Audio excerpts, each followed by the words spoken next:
Hello दोस्तों, मैं पंकज कुमार राय स्वागत करता हूँ आपकी क्लास 12 के फिजिक्स चैप्टर के प्ले लिस्ट में। हम पढ़ रहे थे फिजिक्स का चैप्टर 1 क्लास 12 के लिए, जिसका चैप्टर का नाम था वैद्युत आवेश तथा क्षेत्र। तो इस चैप्टर में जो हमने पहले डिस्कस किया था, इससे पहले वाली वीडियो में हमने डिस्कस किया था आवेश की हिस्ट्री के बारे में। उसके बाद हमने आवेश देखे, आवेश कैसे उत्पन्न किए जाते हैं। उसके बाद हमने बताया कि आवेश के प्रकार क्या क्या होते हैं, किस प्रकार से आवेश आवेशित होते हैं, वस्तु आवेशित होती है किस प्रकार से, और दो प्रकार के आवेशों के बीच में कैसा रिश्ता होता है। अगर आवेश दोनों एक प्रवृत्ति के हों, अलग अलग प्रवृत्ति के हों, तो क्या होता है। ये सारी चीजें हमने डिस्कस करी थी इससे पहले वाली वीडियो में, तो वो वीडियो भी आवेश के लिए बेस्ड है। और आज जो हम पढ़ने वाले हैं क्लास 12 के बेस पे, बहुत ही कोर कॉन्सेप्ट होने वाला है। इसमें से डायरेक्ट न्यूमेरिकल बनते हैं, इस वीडियो में से डायरेक्ट न्यूमेरिकल बनेंगे, ठीक है। तो ऐसा कौन सा कॉन्सेप्ट है हम देखने वाले हैं आज पढ़ने वाले कूलाम का नियम। कूलाम का नियम पढ़ने वाले हैं। तो कूलाम का नियम क्या कहता है, सबसे पहले तो मैं बता देता हूँ कूलाम का नियम कहता क्या है। कूलाम का नियम कहता है कि दो बिंदु आवेशों के बीच लगने वाला जो बल होता है, वो दोनों आवेशों के गुणनफल के अनुक्रमानुपाती होता है, और उनके बीच की दूरी के वर्ग के व्युत्क्रमानुपाती होता है। यहाँ तक क्लियर है। एक बार मैं लिख के भी दिखा देता हूँ, फिर एक बार फिर मैं बोल के बताऊंगा, ठीक है। कूलाम का नियम है, क्या बोलता है कूलाम का नियम, किसी दो बिंदु आवेशों के बीच लगने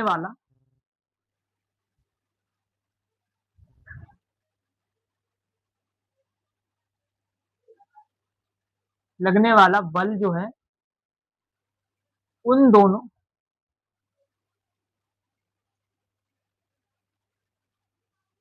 बिंदु आवेशों द है बिंदु आवेशों के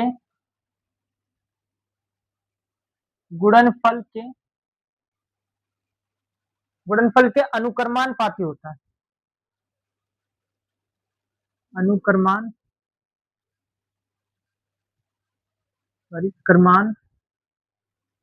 होता है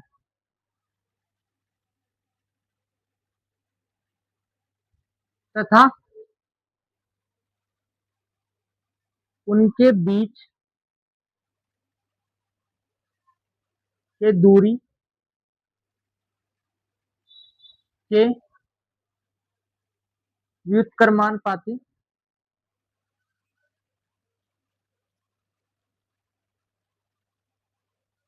होता है। सॉरी, दूरी के वर्ग के व्युत्क्रमानुपाती होता है। दूरी के वर्ग के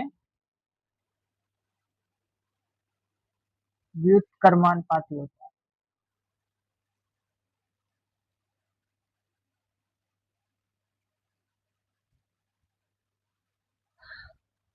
क्या बताया इसमें, किसी दो बिंदु आवेशों के बीच लगने वाला बल जो है, उन दोनों बिंदु आवेशों के गुणनफल के अनुक्रमानुपाती तथा उनके बीच की दूरी के व्युत्क्रमानुपाती, दूरी के वर्ग के व्युत्क्रमानुपाती होता है। यानी कि ये तो पता चल गया हमें कि जो दो बिंदु के बीच बल लगता है, बिंदु आवेशों के बीच जो बल लगता है वो तो लगता है, पर कितना बल लगता है ये पता करने के लिए क्या करा, कूलाम्स बाबा ने हमारे एक नियम दिया, जिसे जो किस पे डिपेंड करता है। एक तो डिपेंड करता है वो, जो कूलाम का जो नियम है वो डिपेंड करता है किस पे, अनुक्रमानुपाती होता है दोनों बिंदु आवेशों के गुणनफल के। यानी Q1 Q2, कोई बिंदु आवेश मान लो दो है, Q1 जो r डिस्टेंस पर है, ठीक है, r डिस्टेंस पे है, वो Q1 और Q2 दोनों के गुणनफल के अनुक्रमानुपाती होगा। वही दूसरी ओर क्या बताया उन्होंने, उनकी दूरी के वर्ग के व्युत्क्रमानुपाती होता है, उसकी दूरी के वर्ग के व्युत्क्रमानुपाती होता है। यानी कि यहाँ पे क्या कहना चाह रहे हैं, अगर दो ग्राफ बना लें, किसके किसके बीच में, एफ और आर के बीच में बना लें। ठीक है, यही होता है ग्राफ। इसको कहते हैं वाई एक्सिस, इसको कहते हैं एक्स एक्सिस। यहाँ पे क्या कहना चाह रहे हैं गुलाम जी, यहाँ पे कहना चाह रहे हैं अगर अगर यहाँ पे क्या कर दिया, दूरी यहाँ पे कर दी हमने, दूरी यहाँ पे कर दी हमने 2, तो एफ कितना हो जाएगा, एफ हो जाएगा 4। यानी कि अगर दूरी हम 2 कर रहे हैं तो एफ कितना कम हो जाएगा, 4 गुना। अगर यहाँ पे 3 कर दिया तो एफ कितना हो जाएगा, 9 गुना। ठीक है, सॉरी 9 गुना कम हो जाएगा। ठीक है, और अगर यहाँ पे दूरी कर दिया 4 तो एफ हो जाएगा 16, यानी कि एफ बाय 16 हो जाएगा। यानी कि हम क्या बताना चाह रहे हैं, जैसे जैसे दूरी बढ़ेगी वैसे उसके वर्ग के व्युत्क्रमानुपात, यानी जितना वर्ग होगा उसके उसके हिसाब से कम होगा ये। ठीक है, इस तरह से हम नापते हैं दूरी को, वो सॉरी इसके फोर्स को जो लगता है यहाँ पे। यहाँ तक कोई प्रॉब्लम, आई थिंक यहाँ तक कोई प्रॉब्लम नहीं होगा। फिर जितना जितना जितना हम आवेशों की वैल्यू बढ़ाते हैं, आवेशों की वैल्यू जितना बढ़ाते जाते हैं उतना ही क्या होता है, फोर्स ज्यादा लगता है। यहाँ पे बिंदु आवेश लिखा है, तो बिंदु आवेश का मतलब ये नहीं कि आवेश बहुत छोटे छोटे हैं, आवेश छोटे छोटे नहीं है, आवेश के बीच की दूरी बहुत बड़ी है। ठीक है, जैसे कि मान लो ये आवेश लिया, ये आवेश लिया, ठीक है, ये दोनों आवेश बिंदु आवेश कब माने जाएंगे, जब इनकी दूरी जो है बहुत ज्यादा होगी। जैसे कि मान लो कि हम तारों को देखते हैं, तारे तारे से कोई हमें देखता है ना, तो तारे क्या है, बहुत बड़े बड़े हैं, पर हमारे बीच की दूरी इतनी ज्यादा है कि तारा जो है एक बिंदु के समान दिखता है। कैसा दिखता है, बिंदु के समान दिखता है। तो ये कॉन्सेप्ट कहाँ से आता है, दूरी जहां बढ़ रही है, जहां दूरी ज्यादा होती है तो वहां बड़ी चीजें भी छोटी दिखती है। तो बिंदु आवेशों के बीच, बिंदु आवेश जो यहाँ पे माना गया, केवल बिंदु आवेश के लिए नहीं माना गया, आवेश बड़े भी हो सकते हैं पर उनके बीच की दूरी जो है वो बहुत ज्यादा होती है, इसलिए इन्हें बिंदु आवेश कहते हैं। ठीक है, यहाँ तक सारी चीजें क्लियर है। अब अब यहाँ पे मैं ये अनुक्रमानुपाती का, अगर ये अनुक्रमानुपाती का सिंबल, प्रोपोर्शनल टू का सिंबल अगर हटाऊं, हटा दूं इसे, तो आ जाता है यहाँ पे के। ठीक है, के क्या है यहाँ पे, के कांस्टेंट है, नियतांक है। ठीक है, यहाँ पे तो अब क्या बनता है हमारे पास formula, Q1 Q2 upon R square. के जो है ये माध्यम पर डिपेंड करता है, किस पर डिपेंड करता है, माध्यम पर निर्भर करता है। ये जो है माध्यम पर निर्भर करता है, या इसे ये कह सकते हैं कि माध्यम है ये। माध्यम का क्या रोल होता है वैद्युत आवेशों के बीच में, माध्यम का ये रोल होता है, जैसे कि मान लो अभी मैं और मेरा फ्रेंड कोई सामने खड़ा है, बात कर रहे हैं हम, मेरी आवाज उसे क्लियर जा रही है और उसकी आवाज मुझे क्लियर आ रही है। ठीक है, अब बीच में यहीं पे एक लंबी सी दीवार खड़ी कर दें और मैं और वो बात करें, तो हो सकता है मेरी आवाज उसको क्लियर ना जाए और उसकी आवाज मुझे क्लियर ना आए। तो यही होता है माध्यम का रोल। तो वहां पे दीवार क्या करेगी, माध्यम का रोल करेगी, है ना।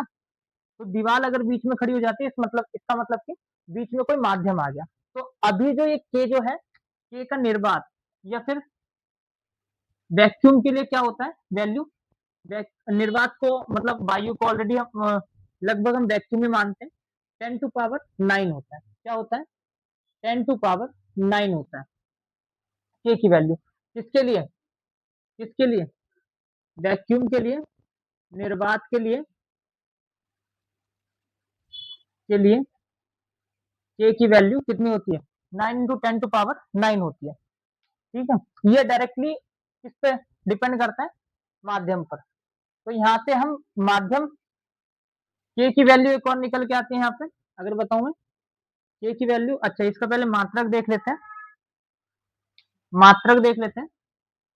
इसका मात्रक क्या हो जाएगा, अगर यहाँ से मैं के की वैल्यू निकालूं, क्या हो जाएगा, के इज इक्वल टू एफ है, एफ यही है, आर स्क्वायर डिवाइड में उधर गया यानी इसके पास आ गया तो मल्टीप्लाई में आ गया। ठीक है, Q1 Q2 अभी मल्टीप्लाई में है के साथ, तो अभी इधर आके डिवाइड में आ जाएगा Q1 Q2, यानी कि एफ का हो जाएगा न्यूटन, आर का हो जाएगा मीटर स्क्वायर और Q1 Q2 दोनों का यूनिट सेम ही है ना, ये भी आवेश है ये भी आवेश है, दोनों का यूनिट क्या होगा, कूलाम होगा।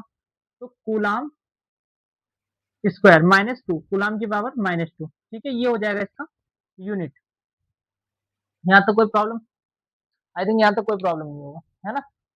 इसे जल्दी से एक स्क्रीनशॉट लो या फिर नोट डाउन करो, आगे चलते हैं, आगे चलें, चलो आगे चलते हैं।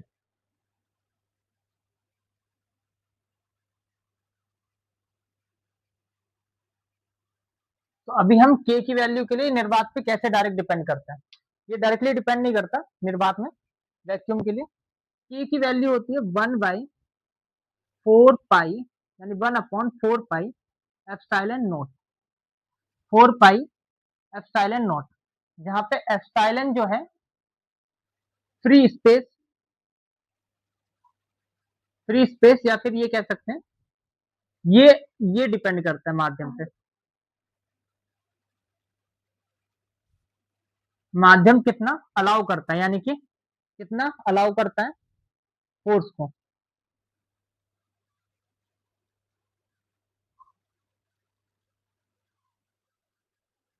माध्यम कितना अलाउ करता है, अलाउ लिख देते हैं फोर्स को, माध्यम कितना अलाउ करता है फोर्स को, ये कौन बताता है, ये एप्सिलॉन नोट बताता है। एप्सिलॉन नोट की वैल्यू निकाल सकते हैं हम, कैसे कैसे कैसे निकाल सकते हैं, हमें पता है के की वैल्यू होती है 9 × 10⁻⁹, यही होती है। और यहाँ पे के की वैल्यू अगर निकालें, के की जगह ये वैल्यू रख दें, तो 9 × 10⁻⁹ is equal to 1/4 pi epsilon naught. यहाँ तक कोई प्रॉब्लम, आगे चलें। 9 × 10⁻⁹, ये 4 पाई सीधा 9 के साथ मल्टीप्लाई में जाएगा, या ये कह लें epsilon not, sorry epsilon not जाएगा, एप्सिलॉन नॉट की वैल्यू निकाल रहे हैं ना, एप्सिलॉन नॉट आएगा यहाँ पे, और 1/4 4 पाई 4 पाई एप्सिलॉन नॉट की जगह 9 × 10⁻⁹, ये आ गया 4 पाई 4 पाई, एंड इसको सॉल्व कर लेना, कुछ 8.85 समथिंग कुछ आता है, ठीक है, इसको खुद से सॉल्व करना, ये सॉल्व करके इसकी वैल्यू लिख देना। अब आते हैं इसके किसकी यूनिट की बारी आती है, यूनिट क्या था, के की यूनिट क्या थी, के की यूनिट थी यहाँ पे न्यूटन मीटर स्क्वायर और कूलाम अपॉन कूलाम स्क्वायर, यही था, ये थी के की वैल्यू, के की यूनिट। तो इससे इसकी यूनिट क्या हो जाएगी, ये अभी नीचे आ गया था 4 पाई, तो यहाँ पे कांस्टेंट है, 4 पाई की तो कोई यूनिट ही नहीं होती, यहाँ पे क्या हो गया फिर, यहाँ पे हो गया कूलाम और न्यूटन मीटर स्क्वायर, ठीक है, माइनस स्क्वायर, तो ये हो गया एप्सिलॉन नॉट की यूनिट, ये क्या हो गई है, यूनिट हो गई है। यहाँ तो कोई प्रॉब्लम, यहाँ तो कोई प्रॉब्लम नहीं है, नहीं है कोई प्रॉब्लम, है ना। आगे चलें, आगे चलते हैं, फिर आता है हमारे पास, अच्छा ये कूलाम ने थोड़ा सा इनकी जो खोज है, इनका जो एक्सपेरिमेंट है वो मैं थोड़ा सा डिस्कस कर लेते हैं हम, है ना, मैं बता देता हूँ उसके बारे में। कूलाम ने इस फोर्स के नियम को कैसे डिस्कवर किया था, इन्होंने क्या किया, एक वैक्यूम चैम्बर बनाया जो कुछ इस तरीके का हो सकता है,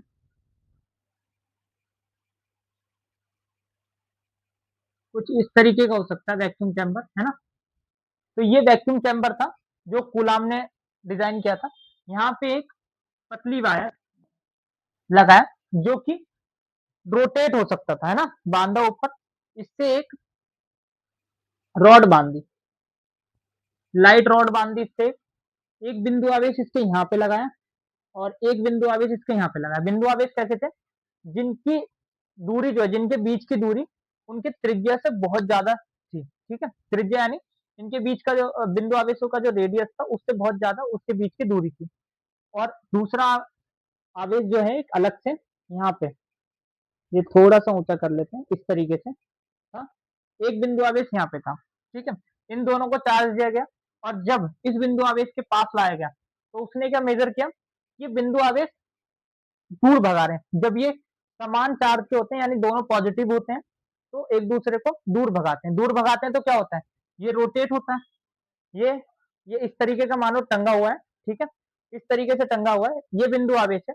जब यहाँ पे एक बिंदु आवेश है, एक बिंदु आवेश ये है, तो जब समान बिंदु आवेश होता है तो एक दूसरे को ऐसे दूर भगाता है। क्या करता है, दूर भगाता है। जब ये दूर भगा रहा है तो ये कितने एंगल से यहाँ पे रोटेट हो रहा है, तो डायरेक्ट फोर्स ना मेजर करके उन्होंने इसके बीच का डिस्प्लेसमेंट मेजर किया। क्या मेजर किया, एंगल का डिस्प्लेसमेंट, यानी एंगल कितनी बढ़ रही है उसका मेजरमेंट किया। ठीक है, तो इससे वो फोर्स तक पहुंचे। इन्होंने ये कई बार किया ऐसे इसी तरह से, यानी कि उन्होंने कभी बिंदु आवेशों को बढ़ाया, कभी दूरी को बढ़ाया, कभी बिंदु आवेशों को कम किया, कभी दूरी को कम किया। तो इससे इन्हें ये तो पता चल गया, ये पता चल गया इन्हें कि दोनों बिंदु आवेशों के बीच लगने वाला बल जो है वो दूरी के वर्ग के व्युत्क्रमानुपाती होता है। दूरी के वर्ग के व्युत्क्रमानुपाती होता है और दोनों आवेशों के बीच आवेशों के गुणनफल के अनुक्रमानुपाती होता है। ठीक है, ये सारी चीजें हो गई। तो इसमें फॉर्मूला लिख लिया होगा आपने, यूनिट्स लिख लिए होंगे। ठीक है, दूसरा चलते हैं, बिंदु आवेशों के बारे में, कूलाम के नियम के बारे में हमने यहाँ तक पढ़ लिया। दूसरा आता है कूलाम के नियम का सदिश रूप। कूलाम के नियम का सदिश रूप यानी कि vector form of coulomb flow, ये पढ़ने वाले हैं। दूसरा टॉपिक ये है हमारे पास, दूसरा टॉपिक ये है। तो कूलाम फ्लो, पहले तो सदिश रूप देखते हैं क्या होता है। फोर्स हमें पता है, फोर्स हमें पता है, क्या पता है कि फोर्स लगाने के लिए हमें दिशा की जरूरत पड़ती है। वो कहते हैं ना, मेहनत करो, है ना, बल लगाओ, तो उसके लिए दिशा की जरूरत होती है। किस दिशा में फोर्स लगाना है ये भी बताना पड़ता है। जैसे कि सपोज कोई गेट ऐसे खुलता है, कैसे खुलता है, ऐसे खुलता है ना, और मैं बोलूं कि इस गेट को खोल दो बल लगा के, और कोई ऐसे बल लगा के उस गेट को खोल रहा है, वो खुलेगा ही नहीं। क्यों, क्योंकि मैंने उसे दिशा नहीं बताई। मैंने बोला गेट को पकड़ो और अंदर की साइड बल लगा के गेट को खोलो, तो बल हमेशा दिशा मांगता है। तो दिशा, बल लग रहा है, कूलाम का नियम है, बल तो बल होता है, इसको भी चाहिए दिशा। तो इसको दिशा देने के लिए कूलाम का वेक्टर लॉ है, मतलब कूलाम के नियम का सदिश रूप है। तो सदिश रूप, पहले सदिश को समझ लेते हैं क्या होता है। मान लो, अच्छा यही ग्राफ होता है हमारा, जो वेक्टर फॉर्म हमने 11th में पढ़े थे, 11th में पढ़े थे,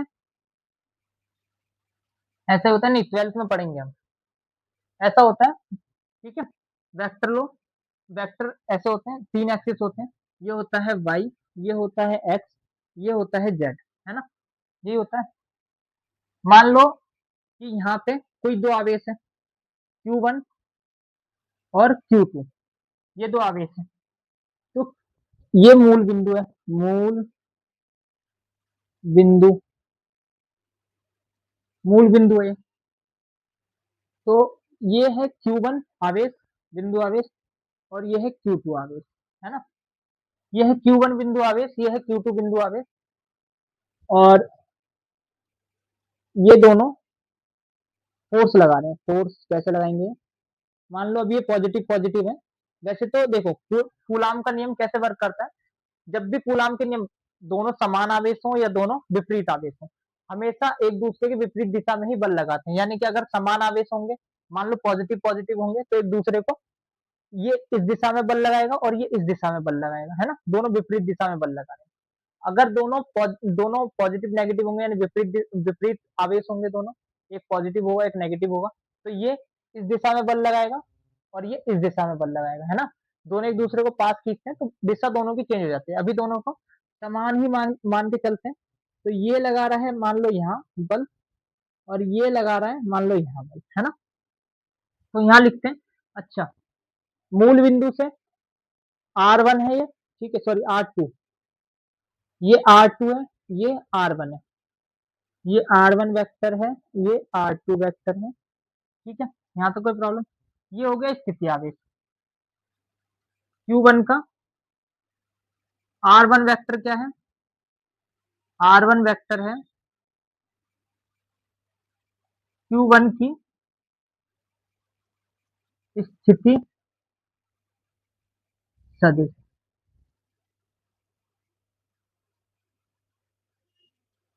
स्थिति सदिश है, ठीक है। और R2 क्या है, Q2 की स्थिति सदिश, ठीक है। यहाँ तक कोई प्रॉब्लम? R1 Q1 की स्थिति सदिश है, R2 Q2 की स्थिति सदिश है, ठीक है। यानी कि स्थिति सदिश मूल बिंदु से यहाँ तक की डिस्टेंस क्या होती है, स्थिति सदिश होती है, पढ़ा है हमने, पढ़ा है ना। तो ये Q1 और Q2 की स्थिति सदिश है। अब Q1 पर, Q1 से Q2 की तरफ दूरी जो लग रही है, तो इसे कहेंगे, सॉरी, Q2 से Q1 तक जो लग रहा है इसे कहेंगे R21 वेक्टर, यहाँ से यहाँ तक की डिस्टेंस। और यहाँ से यहाँ तक की डिस्टेंस को क्या बोलेंगे, इसको कहेंगे R12 वेक्टर। यहाँ तक कोई प्रॉब्लम? यहाँ से यहाँ तक की डिस्टेंस को R21, यानी कि जिससे स्टार्ट हो रही है उसको पहले, यहाँ पे खत्म हो रही है उसको बाद में, R21। इसको यहाँ से स्टार्ट हो रही है, यहाँ पे जा रही है, तो R12, ठीक है। यानी R2 तक की दूरी है ना। अब आता है Q1, चलो इसको रफ कर देते हैं, जगह थोड़ी कम है। इसकी डिस्टेंस कितनी है, यहाँ से Q1 से Q2 की डिस्टेंस कितनी है, R12 वेक्टर। और Q2 से Q1 तक की डिस्टेंस कितनी है, R21 वेक्टर। तो इसको मैं रफ कर देता हूँ आगे चलने के लिए। यहाँ तक नोट डाउन कर लेना, R1 क्या है, Q1 की स्थिति सदिश है, R2 क्या है, Q2 की स्थिति सदिश है, ठीक है। आगे मैं रफ कर देता हूँ, हम ये पढ़ लेते हैं, इसको भी ऊपर लिख लेते हैं, ये भी कर लिया होगा।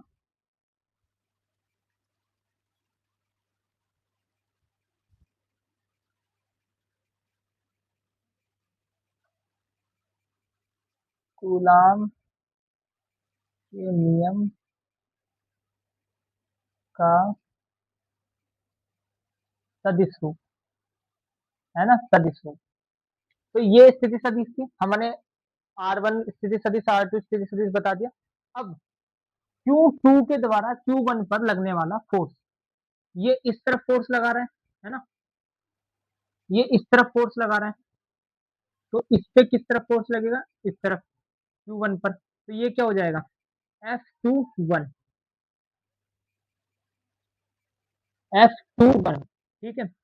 F21 क्या कर रहा है कि, सॉरी, F12 आएगा यहाँ पे, F12 Q1 पर फोर्स लग रहा है ना, F12 आएगा।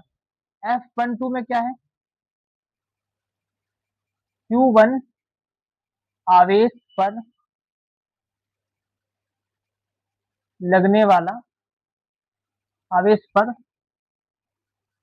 Q2 के द्वारा लगने वाला बल, है ना। और ये वेक्टर है ना, F21 वेक्टर क्या है, Q2 आवेश पर Q1 के द्वारा लगने वाला बल। यहाँ पे हमने क्या चीजें देखी, F12 लग रहा है इसको, F12 किस पे लग रहा है, Q1 पर लग रहा है, F12 Q1 पर लग रहा है, यानी कि आवेश 1 पर Q2 के द्वारा लगने वाला बल जो है वो क्या है, F12 वेक्टर है। और Q2 पर लगने वाला Q1 के द्वारा बल जो है वो क्या है, F21 है। ये दोनों वेक्टर है अभी हमारे पास। अगर यहाँ पे F12 की बात करूं, F12 की बात करूं, क्या होगा, के Q1 upon, sorry, Q1 into Q2 R square, R square होगा, है ना। अब इसको हमें दिशा देने की जरूरत है, क्या देने की जरूरत है, दिशा। ये तो हो गया नॉर्मल। अब इसको दिशा देने के लिए क्या करेंगे हम, आर कैप का यूज करेंगे। आर कैप क्या होता है, आर कैप होता है यूनिट वेक्टर, यानी कि यूनिट वेक्टर होता है जो कि बस दिशा बताती है। दिशा बताने के लिए यूनिट वेक्टर का यूज करते हैं। कि आर वेक्टर का वैसे अगर मान निकाला जाए तो आर कैप का मान होता है आर सदिश का, आर सदिश आर वेक्टर और उसका मैग्नीट्यूड, उसका मैग्नीट्यूड, जो कि मैग्नीट्यूड हो जाएगा इसका आर ही हो जाएगा, है ना। क्योंकि इसका मैग्नीट्यूड क्या होगा, यहाँ से यहाँ तक डिस्टेंस तो सेम ही रहेगी, आर ही रहेगा, है ना, डिस्टेंस क्या रहेगा, सेम ही रहेगा। यहाँ पे F12 वेक्टर क्या निकल के आ गया हमारा, के Q1 Q2 आर स्क्वायर, ठीक है, और आर वेक्टर कौन सा, हम देख रहे हैं 1 2, तो 1 2 पर कौन फोर्स लगा रहे हैं, Q2, यानी Q2 फोर्स लगा रहे हैं, तो यहाँ पे क्या हो जाएगा, आर वेक्टर क्या हो जाएगा, यहाँ पे R21 हो जाएगा, है ना, क्या हो जाएगा, 21 हो जाएगा। और यहाँ पे आर का मैग्नीट्यूड, R21 का मैग्नीट्यूड क्या हो जाएगा, आर ही हो जाएगा, यानी कि F12 का वेक्टर के Q1 Q2 आर स्क्वायर और R21, सॉरी यहाँ पे क्या हो जाएगा, R21 आर, है ना, इसका मैग्नीट्यूड आर ही हो जाएगा। तो यहाँ पे हम लिख सकते हैं F12, लाइनें जानबूझ के इंक्रीज कर रहा हूँ मैं, क्योंकि एक एक लाइन हम सही से समझते हुए चले। तो यहाँ पे क्या आ जाएगा, के Q1 Q2 आर क्यू और R21 का वेक्टर। यहाँ तक कोई प्रॉब्लम, यहाँ तक कोई प्रॉब्लम, देखो मेन लाइन ये मेन लाइन जो है हमारी, मेन लाइन ये है ना, R2, इसको हम रखते हैं, बाकी सबको मैं रफ करने वाला हूँ, एक बार ध्यान से देख लो, एक बार मैं फिर से रिपीट कर देता हूँ। F12 क्या था, Q1 पर लगने वाला Q2 आवेश के द्वारा बल, F21 क्या था, आवेश पर Q2 पर लगने वाला Q1 के द्वारा लगने वाला बल, और F21 निकाला हमने, F12 निकाला हमने, तो F12 का फॉर्मूला क्या होता है, के Q1 Q2 upon r square, और आर कैप क्या था, यूनिट वेक्टर था, यहाँ पे यूनिट वेक्टर लगाया हमने, जहाँ पे R21 क्या था, यूनिट वेक्टर ही किसका है, ये है F12, यानी कि F1 यानी Q1 पर जो फोर्स लगा रहा है Q2 लगा रहा है, Q2 का डिस्टेंस कितना है 21, तो 21 हमने यहाँ पे ले लिया, है ना, 21 यहाँ पे ले लिया हमने, तो 21 का हमने आर कैप की जो वैल्यू होती है, आर वेक्टर अपॉन आर का मैग्नीट्यूड, मैग्नीट्यूड आर ही होगा, है ना, डिस्टेंस तो सेम ही रहेगी, आर ही रहेगी डिस्टेंस, क्योंकि टोटल डिस्टेंस जो हमने माना है वो आर ही माना है, तो टोटल डिस्टेंस कितना होगा, आर ही होगा। तो आर स्क्वायर पहले से था, आर एक फिर से आगे क्यू हो गया, अब ये R21 है, आर वेक्टर 21 है, आर वेक्टर 21 की वैल्यू हमें निकाल के यहाँ पे रखनी होगी, क्योंकि R21 हमें नहीं पता है ना, हमें यूनिट वेक्टर पता होते हैं। तो इसको मैं रफ कर रहा हूँ, रफ कर रहा हूँ, कर दिया मैंने,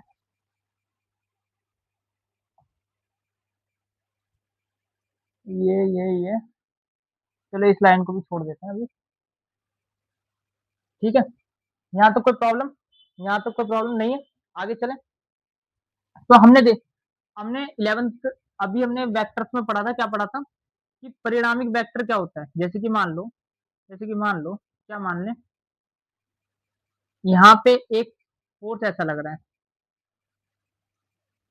एक सदिश ऐसे है, ठीक है, और एक सदिश ऐसे है, तो इसका परिणामिक क्या होगा, परिणामिक क्या होगा, आर, यानी ए वेक्टर है और ये बी वेक्टर है, तो इसका परिणामिक क्या होगा, आर वेक्टर। आर वेक्टर कैसे निकालते हैं, r vector equal to a vector plus b vector, ये होता है इसका परिणामिक वेक्टर, ठीक है।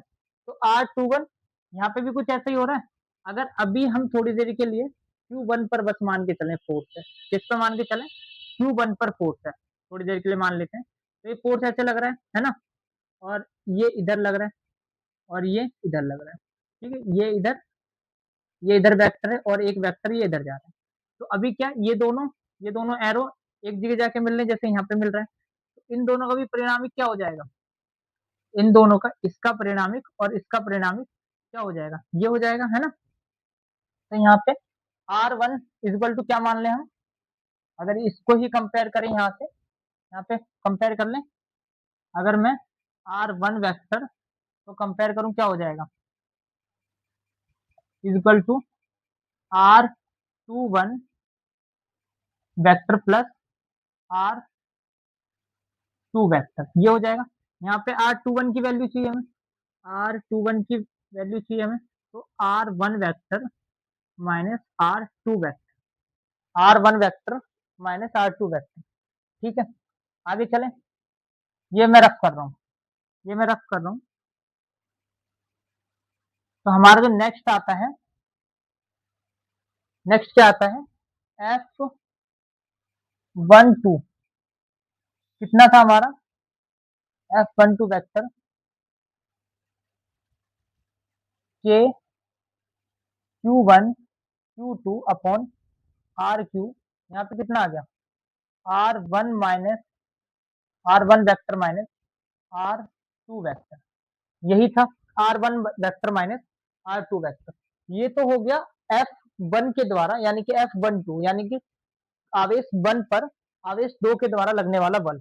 इसी प्रकार से आवेश 2 पर भी तो आवेश 1 बल लगा रहा है, लगा रहा है जी, बिल्कुल लगा रहा है लगा रहा है। तो इसको देखेंगे अब की बात, हम देखेंगे F21 वेक्टर। F21 वेक्टर में क्या है कि Q1 Q2 R स्क्वायर, है ना, यहाँ पे आर कैप, आर कैप, यहाँ पे आर कैप की वैल्यू क्या हो जाएगी, यहाँ पे यूनिट वेक्टर जो आर कैप की वैल्यू है ये क्या हो जाएगी।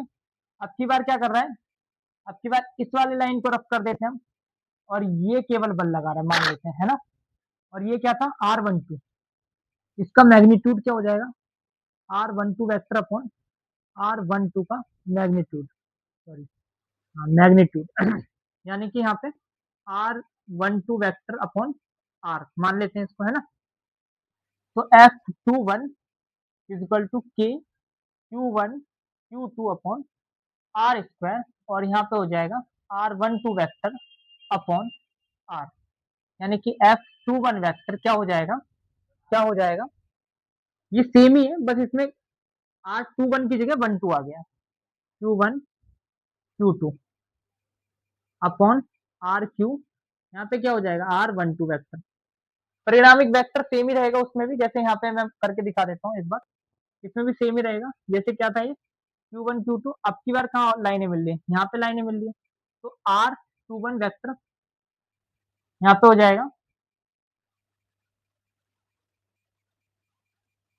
R2 is equal to R1 plus R21 vector.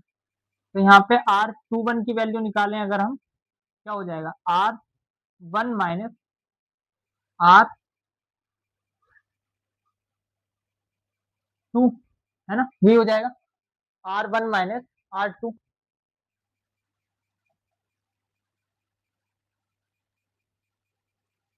दोनों लाइनें कहाँ मिल रही है, यहाँ मिल रही है दोनों लाइनें, तो दोनों लाइनें मिल रही है यहाँ, तो R2 is equal to R1 plus R21। यहाँ पे हमने निकाला किसकी वैल्यू, R21 की वैल्यू, R21 की वैल्यू नीचे हमें R12 की वैल्यू थी, सॉरी R12 की वैल्यू थी। यहाँ पे Q1 के द्वारा Q2 पर फोर्स लग रहा है R21, अरे हाँ, यहाँ पे हमने क्या करा है, यहाँ पे हमने कर दिया गलत, क्या गलत कर दिया, यहाँ पे 21 आएगा, क्या आएगा 21 आएगा यहाँ पे, एक मिनट रुक जाओ, थोड़ी सी कंफ्यूजन हो रही है।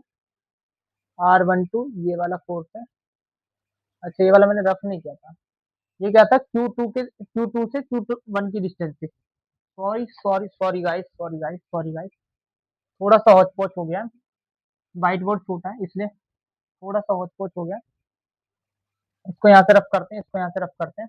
अभी क्या है, ये वाली डिस्टेंस हम देख रहे थे, ये वाली डिस्टेंस है ना, R1 से 2 तक की दूरी कितनी थी, यानी Q1 से Q2 तक की दूरी क्या थी, ये हम देख रहे थे, है ना। तो यहाँ पे क्या हो जाएगा, आर वेक्टर की वैल्यू क्या हो जाएगी, आर वेक्टर की वैल्यू क्या हो जाएगी, R12 वेक्टर अपॉन R12 का मैग्नीट्यूड वेक्टर बना, यानी R12 तो सेम ही रहेगा, और R12 का हो जाएगा ये R, तो यहाँ पे RQ तो सही था हमारा यहाँ पे, है ना, बस यहाँ पे गड़बड़ क्या हुई है, R12 वेक्टर, इसकी गड़बड़ हुई है हमारे यहाँ पे। तो और R12 की वैल्यू यहाँ से हम निकाल के रखेंगे, R12 की वैल्यू क्या हो जाएगी, R12 की वैल्यू क्या हो जाएगी, ये दोनों पॉइंट यहाँ पे आके मिल रहे हैं, तो क्या हो जाएगा, क्या हो जाएगा R2 is equal to R1 plus R12 vector, है ना। देखो परिणामिक क्या होता है, परिणामिक होता है ये वाला वेक्टर, है ना। परिणामिक क्या होगा, जहाँ पे दोनों लाइनें मिल रही होंगी, ये फोर्स यहाँ लग रहा है, ये फोर्स यहाँ लग रहा है, और ये फोर्स भी परिणाम भी नहीं लग रहा है, तो R2 इक्वल टू हो जाएगा। तो R2 वेक्टर इक्वल टू कितना होगा, सॉरी हमें क्या चाहिए यहाँ पे, R12 की वैल्यू चाहिए ना। R12 वेक्टर की कितनी वैल्यू हो जाएगी, r vector R2 vector minus R1 vector, ये हो जाएगा। यहाँ पे लिख दें इसकी value, R2 vector minus R1 vector, ये हो जाएगा, है ना। तो अगर यहाँ पे ये दोनों फॉर्मूले लगभग अच्छा, इक्वेशन 1 और इक्वेशन 2 दोनों सेम ही लग रही है, क्या दिक्कत आ रही है, यहाँ पे R1 माइनस R2 हो रहा है, यहाँ पे R2 माइनस R1 हो रहा है, ये प्रॉब्लम आ रही है। क्या प्रॉब्लम आ रही है, यहाँ पे R1 माइनस R2 आ रहा है, यहाँ पे R2 माइनस R1 आ रहा है। तो अगर मैं यहाँ से माइनस कॉमन ले लूं क्या, ले लेता हूँ, Q1 Q2 अपॉन RQ, और यहाँ पे क्या हो जाएगा, R1 माइनस R2, वेक्टर लगाना ना भूलें, है ना, वेक्टर ही है। सदिश रूप पढ़ रहे हैं, सदिश नहीं दिशा नहीं लगाएंगे तो फिर गड़बड़ हो जाएगी। तो ये क्या है, ये पूरी वैल्यू जो है F12 के इक्वल ही आ रही है। तो हम क्या देख रहे हैं यहाँ पे, F12 वेक्टर किसके, माइनस F21 के इक्वल है ना। यही देख रहे हैं हम क्या, यही प्रूफ करना था हमें, हाँ यही प्रूफ करना था कि दोनों बिंदु आवेशों पर जो बल लग रहा है कूलाम का, वो विपरीत दिशा में लग रहा है। और यही न्यूटन का थर्ड लॉ भी बोलता है, क्या बोलता है, कि जितना बल आप उसे दोगे उतना ही बल वो आपको लगाएगा, है ना, आप पे लगाएगा। जितना दर्द तुम उसे दोगे उतना ही दर्द वो तुम्हें देगा। अच्छा, स्क्रीन शॉट लेने के लिए बोलना भूल गया, मैं खुद ही ले लिया करो भाई, ले लो, गिराओ शटल, स्क्रीन शॉट लो इसका। और ये कूलाम का नियम था। आज का टॉपिक यही खत्म करते हैं, इसके इसके लिए न्यूमेरिकल नेक्स्ट चैप्टर में लेके आएंगे। नेक्स्ट जो वीडियो आएगी, उसमें हम केवल न्यूमेरिकल करेंगे, लगभग 10 से 11 न्यूमेरिकल करेंगे केवल कूलाम लॉ, जो हम नॉर्मल से स्टार्ट करेंगे, बेसिक से स्टार्ट करेंगे, और हाई लेवल तक, एडवांस लेवल तक लेके जाएंगे, बेसिक से स्टार्ट करके एडवांस लेवल तक लेके जाएंगे। तो आज के लिए यही तक, धन्यवाद।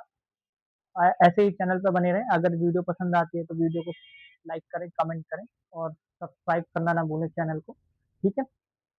कोई मिस्टेक हुई है, क्योंकि मैं कैमरा फ्रेंडली नहीं हूँ, कोई भी मिस्टेक हुई है कहीं भी, तो आप उसे बिल्कुल कमेंट बॉक्स में बता सकते हैं मुझे, जिससे कि मैं नेक्स्ट वीडियो में बिल्कुल उसे इम्प्रूव करूँ, ठीक है। अब क्या रफ करते करते देखोगे, जाओ भाई।